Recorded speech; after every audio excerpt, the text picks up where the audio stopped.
안녕하십니까. 대단히 반갑습니다.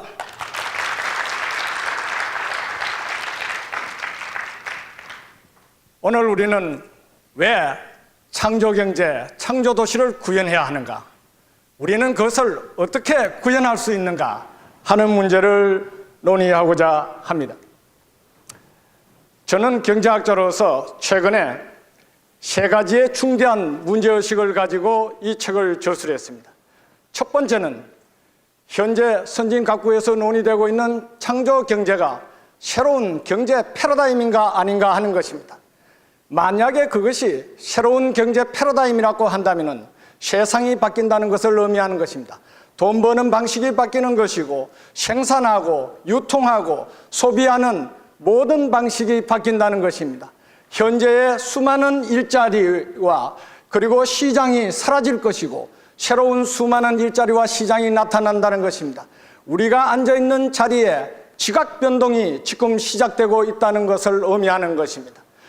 두 번째 문제의식은 창조경제의 패러다임은 산업경제의 패러다임과 어떻게 다른가?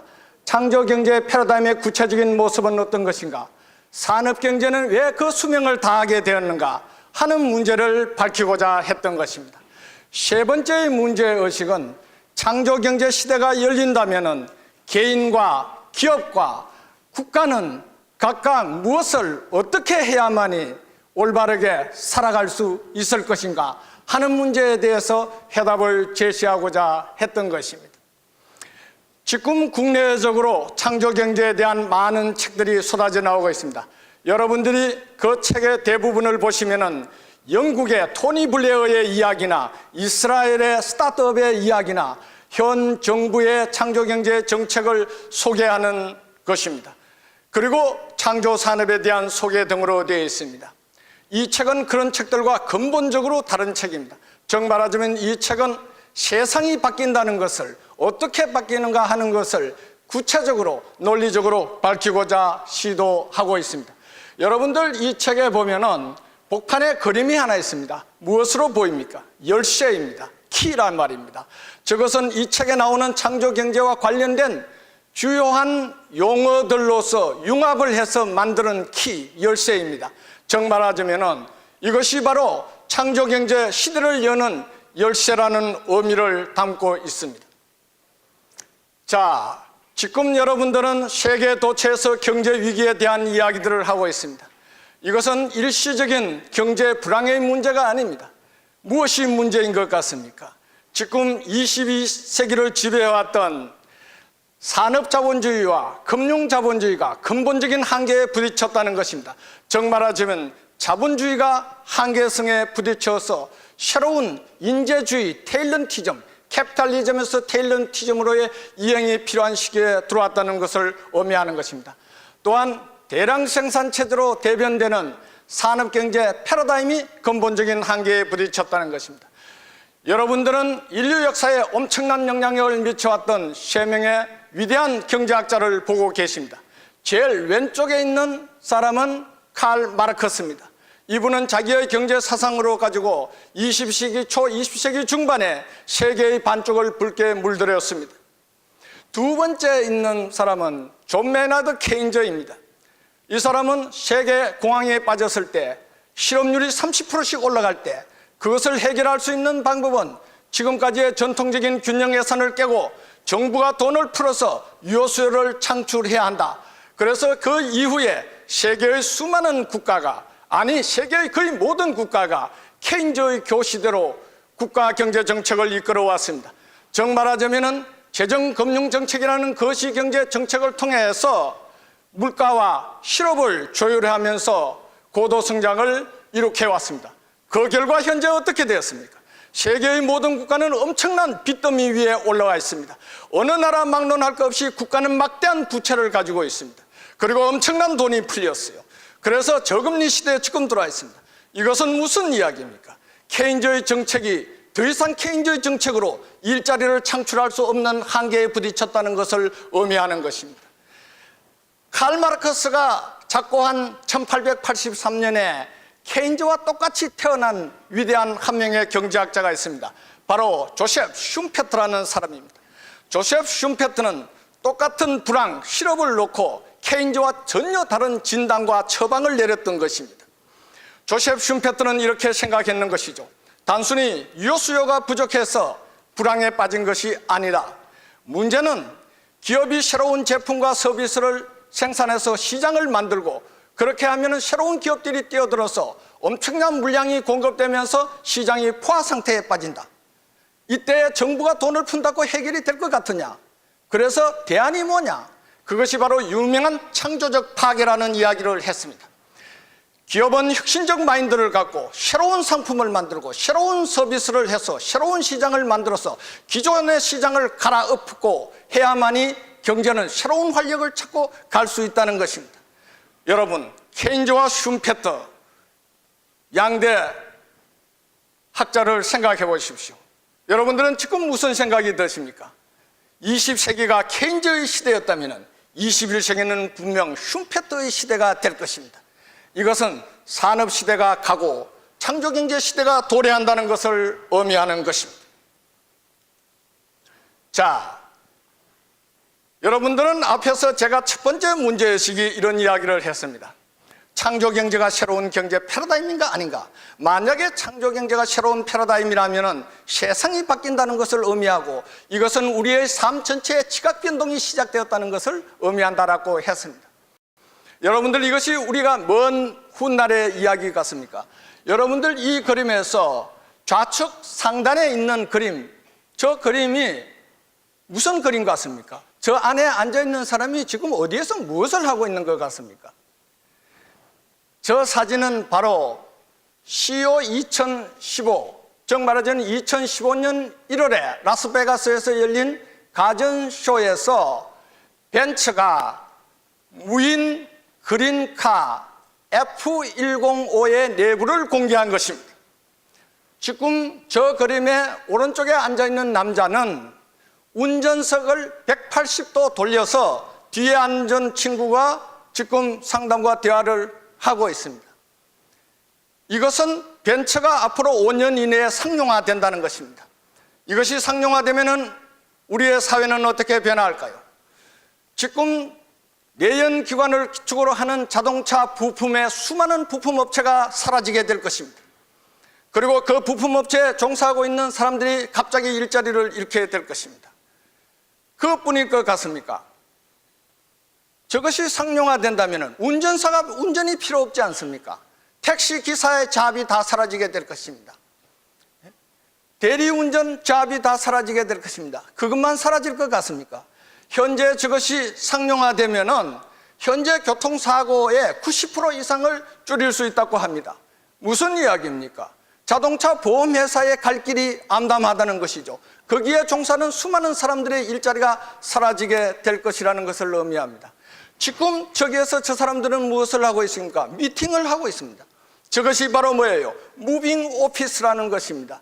앞으로 저 안에서 우리는 차가 달리는 안에서 상담도 하고 비즈니스도 하고 쇼핑도 하고 게임도 하고 이러한 시대가 열리게 될 것입니다. 정 말하자면 일하고 노는 모든 방식이 바뀌는 새로운 시대가 열린다는 것을 의미하는 것입니다. 두 번째, 오른쪽에 있는 그림을 보십시오.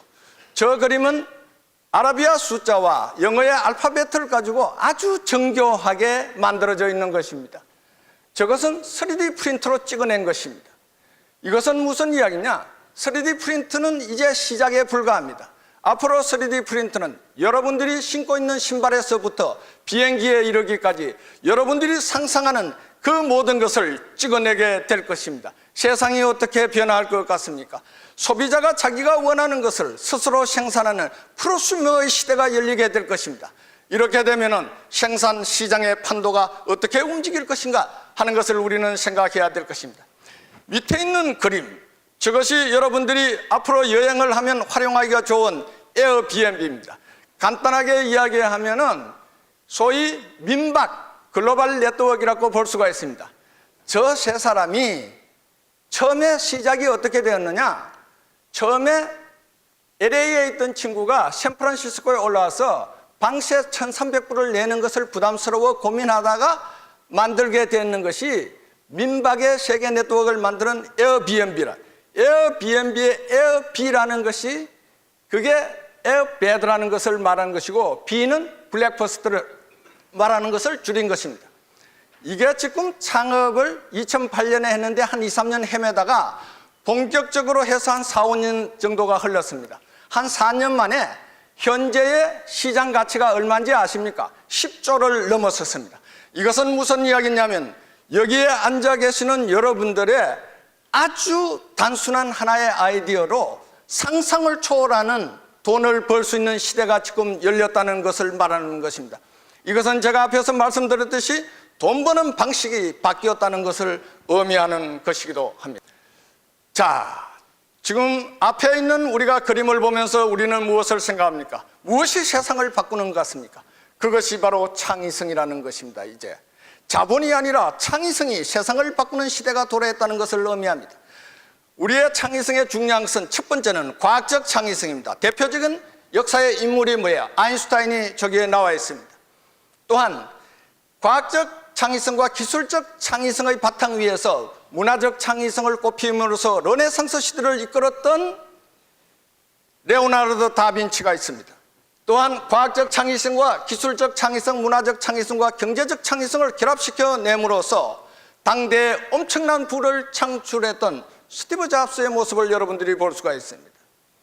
앞으로의 시대는 이런 천재들이 가치를 창출하는 것이 아니라 조금 전에 우리가 에어비앤비에서 봤듯이 여기에 계신 여러분들의 참신한 단순한 아이디어를 가지고 엄청난 부를 창출하는 시대가 지금 열린다는 것을 의미하는 것입니다. 자, 그래서 우리는 앞으로 비즈니스를 사업을 할 때 항상 우리는 주목해야 되는 것은 창조적 변화와 창조적 진화인 것입니다.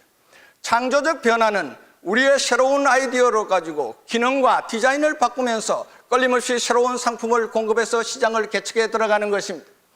여러분들이 위에 보면은 마차가 있습니다. 그 오른쪽에 있는 마차는 현재 영국 여왕이 타고 있는 마차입니다. 그래서 저것은 창조적 변화를 통해서 디자인을 끊임없이 바꾸는 것이죠.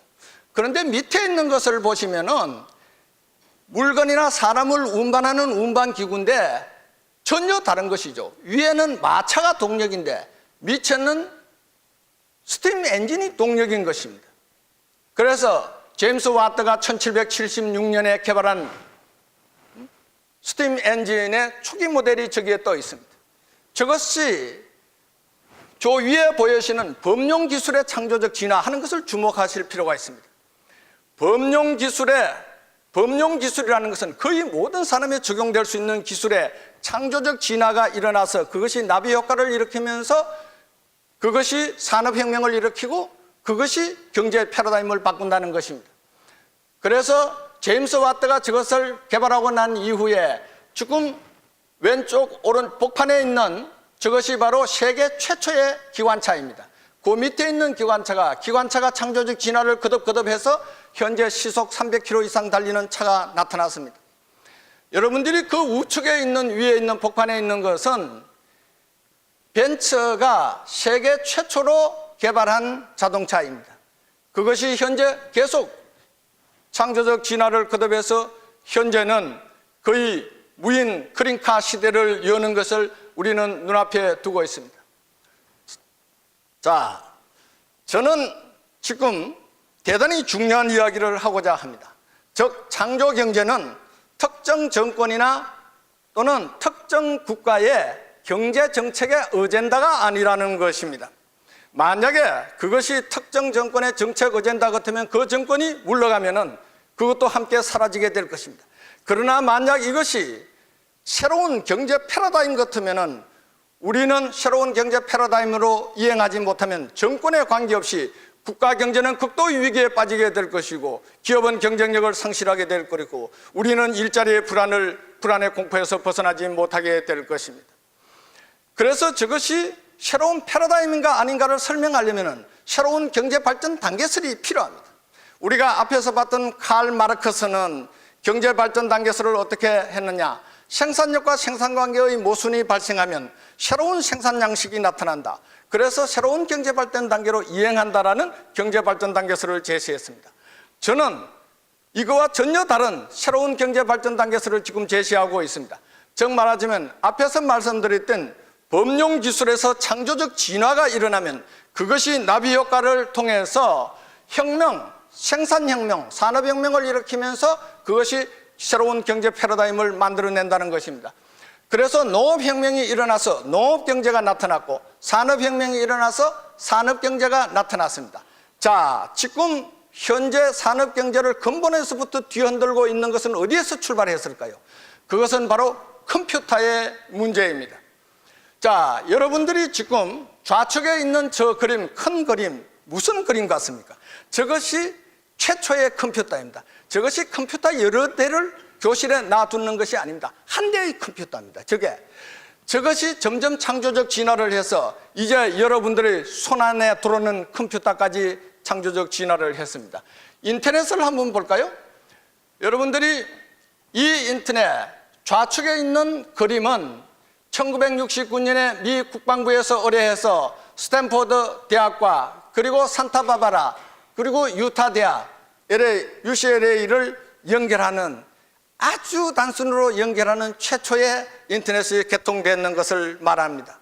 그 이후에 인터넷의 창조적 진화를 통해서 끊임없이 컨텐츠 브라우즈, 월드와이드 웹, 인터넷 네트워크 이런 것들이 급속도로 발전하기 시작했습니다.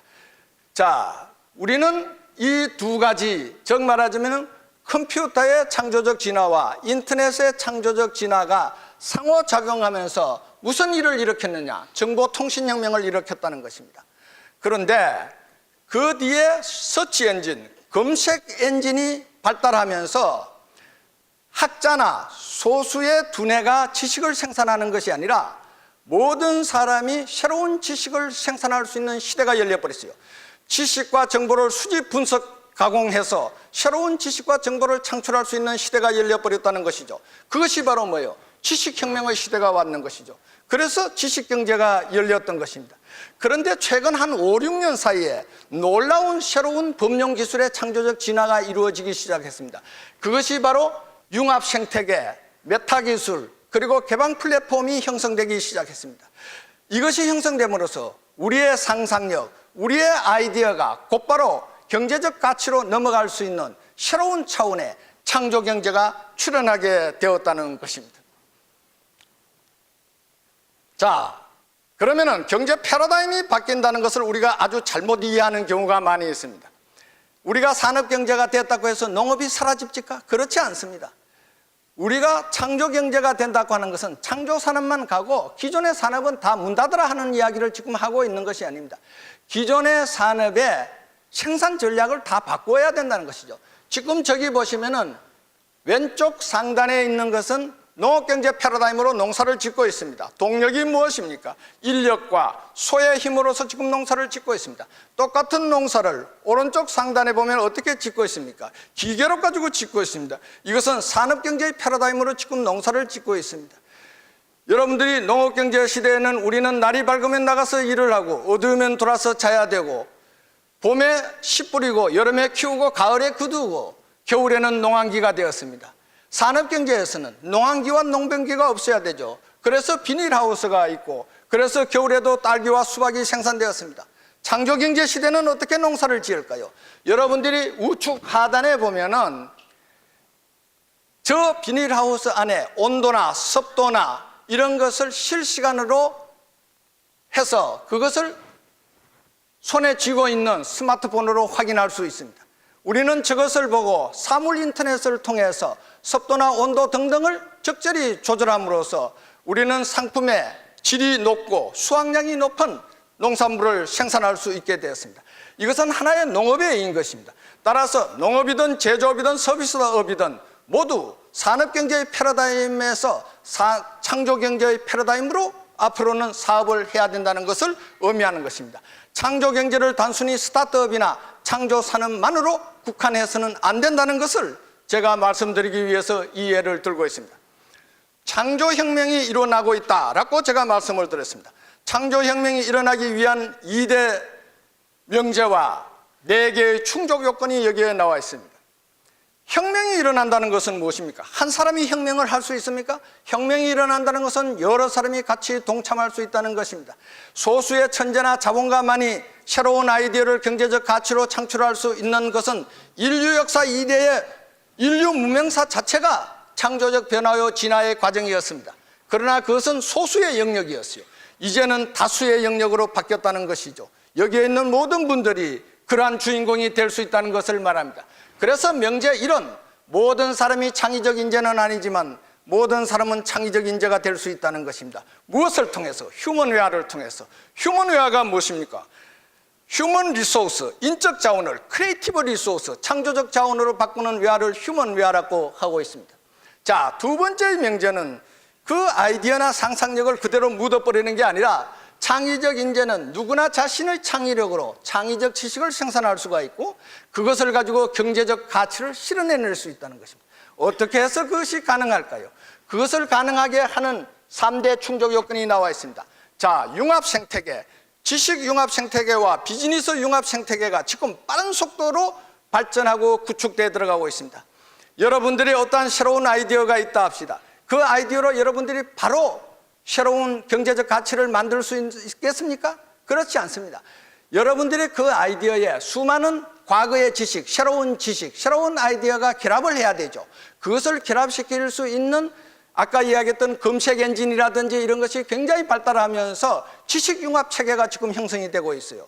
또한 여러분들이 내가 아이디어는 있고 공학적 지식은 많고 내가 예술적 감각은 뛰어난데 이것을 비즈니스화를 어떻게 할까? 비즈니스 융합 체계도 지금 엄청나게 빠른 속도로 발달하고 있습니다. 우리가 이러한 포럼을 하는 것도 비즈니스 융합 체계를 잘 만들기 위해서 하기도 하고 지식 융합 체계를 잘 만들기 위해서도 하는 것입니다.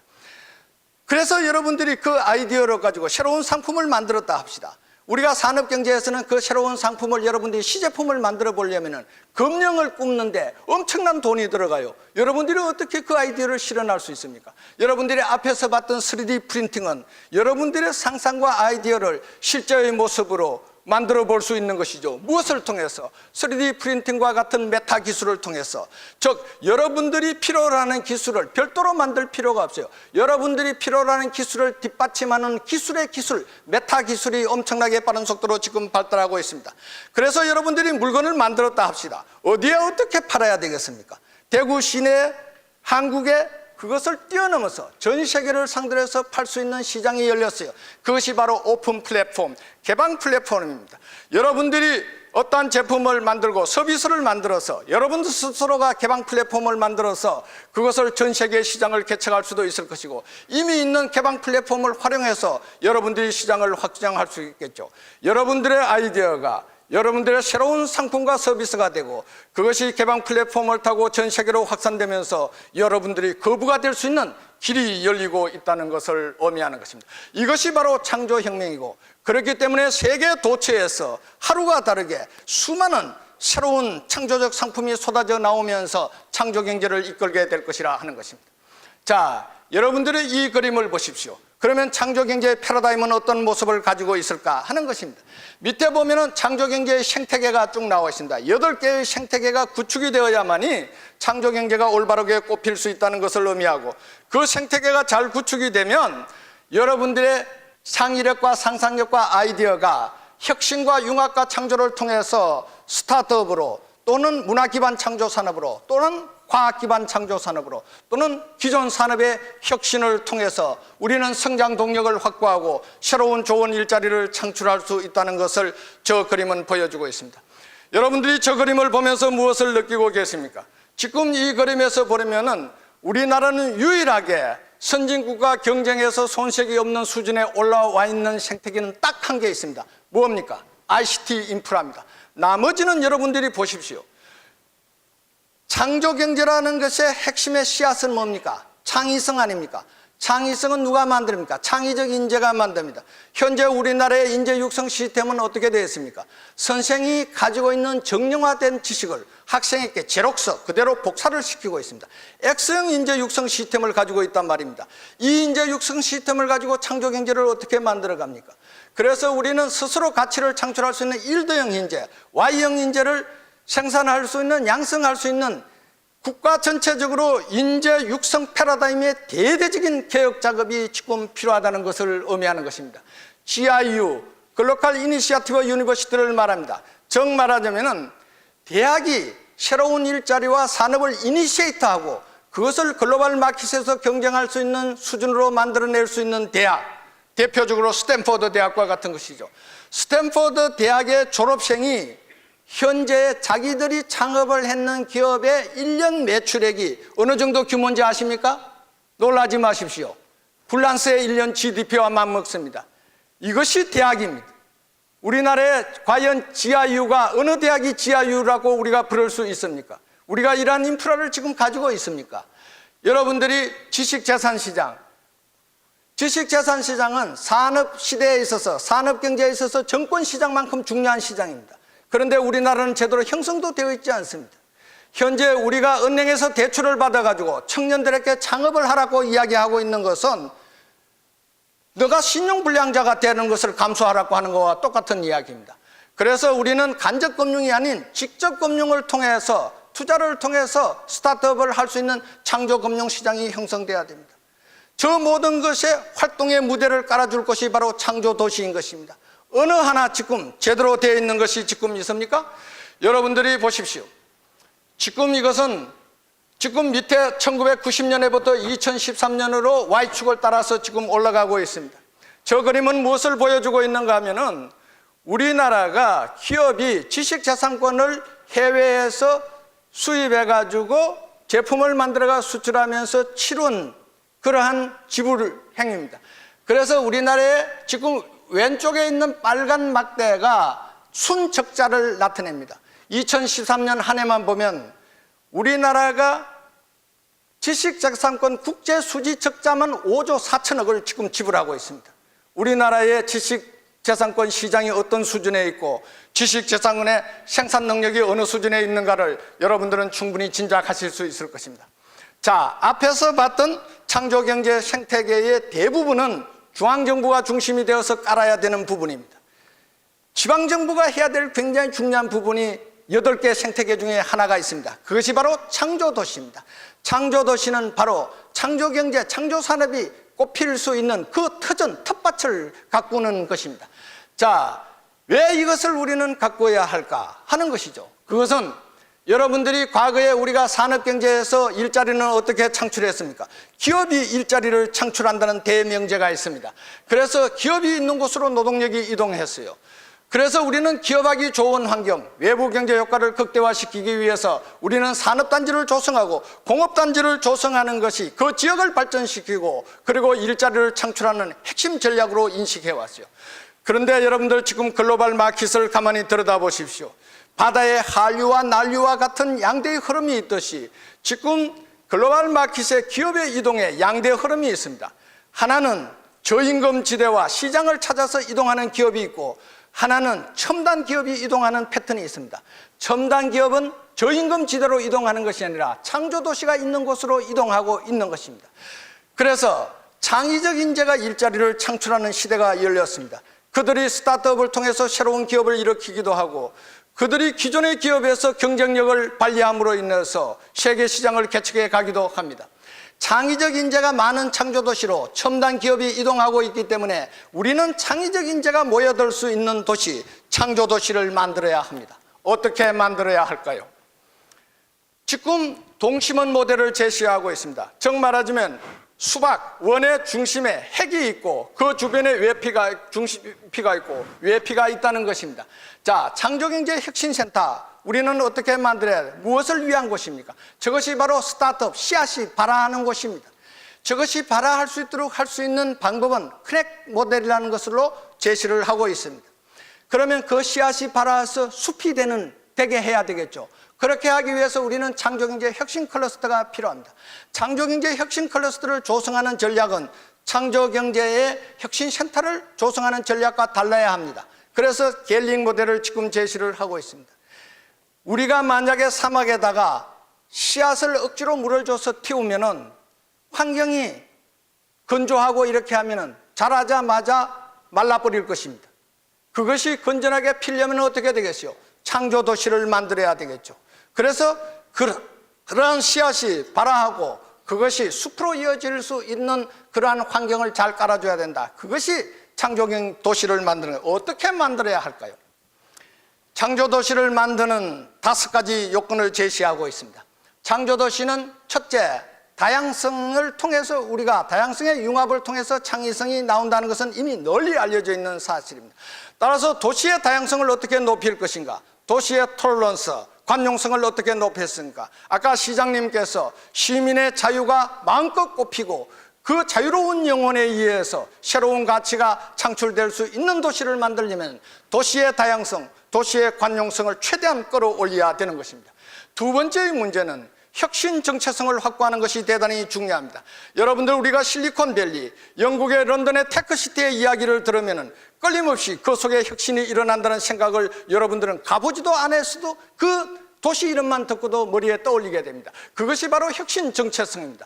도시의 혁신 정체성이 뚜렷해야만이 전 세계로부터 우수한 인재들이 모여들 수가 있는 것이죠. 그리고 창조경제의 핵심인 창의적 인재를 양성하고 그들이 세계적으로 창의적 인재가 모여들고 머물 수 있는 그러한 도시를 우리는 만들어야 되고 그러한 창의적 인재들이 마음껏 창조적 활동을 할 수 있는 액티비티를 할 수 있는 환경을 우리는 만들어야 됩니다. 창의적 인재, 그들은 어떤 도시를 좋아할까요? 라이브빌리티, 살기 좋은 도시, 즉 안전하고 아름답고 풍요로운 도시를 우리는 만들어야 합니다. 이 5가지 요건을 우리가 충족시켜야 창조도시를 만들 수 있습니다. 그래서 우리가 해야 될 일은 바이탈 지수를 높이고 그 바이탈 상호간의 상호작용 효과를 극대화할 수 있게 함으로써 도시의 창조적 역량을 극대화시키고 그렇게 하면 정부가 개입하지 않더라도 민간의 자율적인 분위기에서 수많은 스타트업이 발아하고 그것이 아주 무성하게 숲으로 성장하는 창조산업이 꽃피는 도시가 되게 될 것입니다. 자, 우리는 무엇을 어떻게 해야 할까요? 앞에서 우리는 창조적 변화와 창조적 진화가 시대를 이끌고 세상을 바꾼다고 했습니다. 우리 각자가 해야 될 일은 무엇일까요? 개인은 먹고 사는 삶의 지각 변동에 대비해야 할 것입니다. 그러기 위해서 우리는 창조경제 패러다임을 이해하고 우리의 능력을 어떻게 개발하고 우리의 아이디어를 어떻게 실현할 것인가를 생각하고 실천해야 할 것입니다. 기업은 단순히 코스트, 비용과 가격과 품질만을 잘 관리한다고 해서 경쟁에서 살아남을 수 없는 시대가 열렸습니다. 아까 이야기했듯이 창조적 파괴로 끊임없이 기존 시장을 갈아엎는 새로운 시장이 나타나고 있기 때문에 그렇습니다. 따라서 기업의 전략은 지금까지의 경쟁 전략을 넘어서서 창조 전략으로 기업의 경영 전략을 획기적으로 바꿔야 한다는 것입니다. 중앙정부는 앞에서 봤던 7개의 창조경제 생태계를 조성하는 데 국가의 온 힘을 쏟아야 될 것입니다. 그리고 우리 대구를 비롯한 지방정부는 창조경제, 창조산업이 꼽힐 수 있는 창조도시를 만들어 가야 할 것입니다. 자, 그러면 창조경제의 주체가 누구입니까? 여러분들은 더 이상 설명이 필요 없습니다. 여기에 앉아 계신 여러분, 우리 모두가 바로 창조경제의 주체입니다. 이것이 우리 모두가 창조경제를 이해하고 학습하고 실천해야 하는 이유인 것입니다. 여러분들 함께 참여해서 우리 대구를 정말로 살기 좋고 자랑스러운 대구로 만들어 갑시다. 감사합니다.